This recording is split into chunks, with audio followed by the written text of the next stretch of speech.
Gadis ini bekerja sebagai asisten untuk bosnya. Namun ia mendapatkan $100.000 dalam sebulan. Tidak hanya itu, bos juga memberinya mobil mewah dengan sopir pribadi. Setelah suaminya mengetahui hal ini, dia memintanya untuk berhenti, karena merasa istrinya tidak pantas menerima hadiah ini. Dia juga curiga istri dan bosnya berselingkuh. Mary sangat marah ketika mengetahui bahwa suaminya curiga padanya. Dia pikir dia pantas untuk mendapatkan hadiah ini. Ia juga tidak peduli apa yang dikatakan suaminya. Dia tidak akan melepaskan pekerjaannya. Dais merawat putranya setiap hari meskipun dia sangat sibuk bekerja. Hari itu, sudah larut malam, tetapi dia masih belum pulang. Ia sangat mengkhawatirkan istrinya. Jadi dia meneleponnya tetapi tidak ada jawaban. Semua pikiran buruk muncul di kepalanya.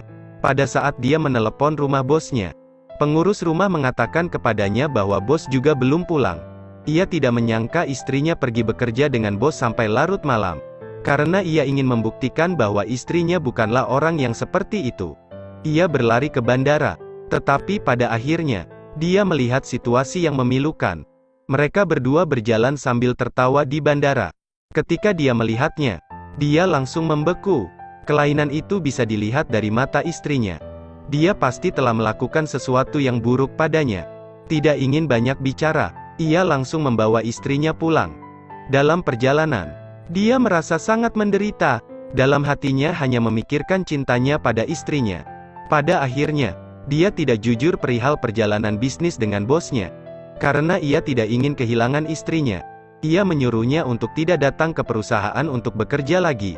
Nanti dia akan mencoba menghasilkan lebih banyak uang, untuk dapat memberikan istrinya kehidupan yang lebih baik. Keesokan harinya, bos tidak dapat menemukannya. Bos merasa sangat gelisah. Selain itu, Maris bahkan tidak menjawab telepon. Setelah itu, Dais pergi ke kantor istrinya. Ia memberitahu bahwa istrinya tidak akan datang ke kantor lagi. Dia juga mengembalikan kunci mobil yang diberikan pada istrinya. Dia berkata padanya bahwa dia sangat mencintai istrinya. Jadi dia tidak ingin dia terlalu lelah. Ini membuat bos sangat marah. Dia segera mengatakan kepadanya bahwa dia pantas mendapatkan kehidupan yang lebih baik. Ia tidak pantas menjalani kehidupan yang menyedihkan. Dais merasa sangat direndahkan. Namun ia percaya bahwa istrinya tidak akan meninggalkannya demi uang. Lalu bos menunjukkan sesuatu kepadanya. Dia berkata untuk melihat foto-foto yang dia ambil. Di telepon itu adalah gambar intim istrinya. Dan sekarang hatinya sangat runtuh. Dia tidak percaya istrinya melakukan hal ini. Meski begitu, ia tetap menganggap istrinya hanya sedang dibutakan oleh uang. Dia mengatakan bahwa dia tidak akan meninggalkan istrinya. Bos mengatakan akan memberinya 50 juta. Namun ia harus meninggalkan istrinya. Namun di matanya, tidak ada sejumlah uang pun yang bisa membeli seorang istri. Namun tidak sampai di situ. Bos kemudian mengeluarkan rekaman suara. Dan menunjukkan padanya, apakah kamu mencintaiku? Kamu adalah orang yang paling aku cintai. Tinggalkan rumahmu untuk menjalani hidup baru bersamaku. Tapi aku tidak mungkin meninggalkannya. Percayalah aku akan membuatnya menyerah. Rasa cinta pada istrinya seperti telah diinjak-injak di bawah kakinya. Hanya butuh beberapa hari baginya untuk ditinggalkan seperti itu. Untuk sesaat, dia merasa sangat putus asa. Dalam perjalanan pulang, terjadi kecelakaan. Meskipun ia terluka, istrinya bahkan tidak merawatnya. Pada saat ini, bosnya memanggil lagi. Jika istrimu ingin meninggalkanmu, kamu harus melepaskannya. Jika dia telah meninggalkanmu, aku akan meneleponmu kembali. Semoga kamu tidak mengecewakanku. Selamat tinggal. Ketahuilah bahwa kamu telah memukulku sekarang. Aku sudah kalah. Meskipun dia tidak bisa menerima dalam hatinya. Tetapi ketika dia melihat gambaran bahagia istrinya dengan orang lain, dia tahu Dais bukanlah orang yang ia inginkan. Sepertinya dia sangat menyukai orang itu, yang bisa membahagiakannya dengan uang. Dan sekarang ia setuju untuk melepaskannya. Tapi bagaimana ia mengatakan hal ini kepada Maris? Ia berkata, mari kita pergi ke luar negeri untuk bekerja. Mendengar ini terasa sangat lucu. Ternyata dia memikirkan segalanya. Dia tidak ragu-ragu sama sekali. Ia mengatakan untuk berkemas di malam hari. Dia tidak berharap dia meninggalkan apapun di rumah. Kemudian dia membujuk putranya untuk tidur. Pada saat ini, Dia telah selesai berkemas. Tetapi menyuruhnya untuk tidak pergi malam ini. Ia berharap anaknya bisa bertemu ibunya besok pagi. Jika tidak, anak itu akan menangisi ibunya. Saat ia mengantar anaknya ke sekolah, "Pergilah," ia mengatakan kepadanya seseorang sedang menunggunya. Lalu menelponnya karena takut anaknya akan bangun dan menemukan ibunya. Apakah mungkin dia membiarkannya pergi besok? "Saya tahu, tolong bantu saya dengan ini. Saya akan memutuskan hubungan dengannya. Oke, saya akan menjemputnya jam 9 besok pagi. Terima kasih banyak." Mendengar terima kasih, ia segera curiga. Dia pikir dia telah melakukan sesuatu. Memberitahunya bahwa dia ingin menggunakan 50 juta untuk menyuapnya. Tapi mendengar angka 50 juta, ini adalah sejumlah besar uang. Dia juga tertawa karena tidak tahu bagaimana memanfaatkan kesempatan itu. Dia selalu membenci uang. Di malam hari, ia pergi keluar untuk membeli kue. Ternyata hari itu adalah hari jadi pernikahan mereka. Dia ingin menyimpan momen indah terakhir.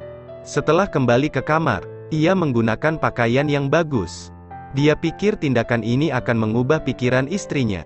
Keduanya meniup lilin bersama-sama, potong kue bersama-sama. Rasanya seperti tidak pernah terjadi apa-apa. Tapi sebuah panggilan membawanya kembali ke kenyataan. Mengatakan padanya untuk tidak tinggal di sini seperti orang gila. Dia ingin datang ke sini bersamanya. Tindakannya membuatnya sangat sulit untuk dipahami. Dia belum pernah bertemu pria seperti itu. Untuk pengkhianatan istrinya, dia mengambil tindakan ini. Dia bertanya apakah dia ingin pulang bersamanya. Saat sedang makan kue, dia merasa sangat frustasi. Ia menyarankan untuk datang ke sini. Hatinya terasa seperti disayat dengan pisau. Dia menerima tawaran itu tanpa ragu-ragu. Dia juga mengatakan bahwa ketika ia datang ke sini, jangan mengetuk pintu, karena sudah larut. Dia tidak ingin tetangga melihatnya. Dia menyuruhnya untuk tidak pergi. Dia bilang dia bisa menelepon ke sini. Apakah orang gila itu setuju? Kemudian ia datang ke sini. Betulkah? Benar. Hal ini membuat dirinya terkejut. Dia tidak menyangka Dais menjadi pria seperti itu. Dia merasa bahwa Dais adalah orang yang sangat dermawan. Tapi sebenarnya ia sedang berusaha menekan rasa sakit di hatinya. Istri yang dicintainya mengkhianatinya sejauh ini. Apalagi Meris juga menginjak-injak harga dirinya. Pada saat ini, saya merasa bahwa wanita ini tidak layak untuk saya. Tak lama kemudian, bel pintu berbunyi. Hal ini terlihat oleh tetangga. Hingga ia masuk ke dalam rumah. Perlakukan dia seperti tamu. Dan menuangkan teh untuk mereka berdua. Terus-menerus melihat jam. Dia telah setuju untuk meninggalkan rumah pada pukul 9.